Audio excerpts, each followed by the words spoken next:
ఆంధ్రప్రదేశ్ లో మనం ప్రారంభించిన పరిపాలన ఓ స్వర్ణ యుగానికి దారి తీస్తోంది. ప్రతి కుటుంబం కూడా పేదరికం సంఖ్యలను తెంచుకొని వాళ్ళ అడుగులు ముందుకు వేసే పరిస్థితి రావాలన్నది నా కల. అలా చెయ్యాలన్నది నా లక్ష్యం.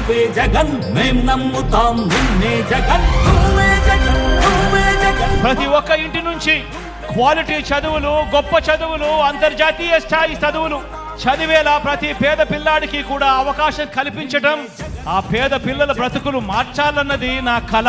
అది నా లక్ష్యం.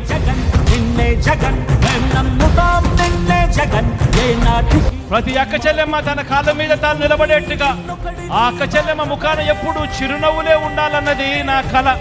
అది నా లక్ష్యం.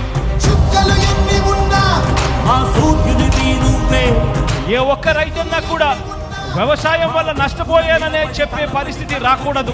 వ్యవసాయాన్ని పూర్తిగా మార్చాలన్నది నా కల. అలా చెయ్యాలన్నది నా లక్ష్యం.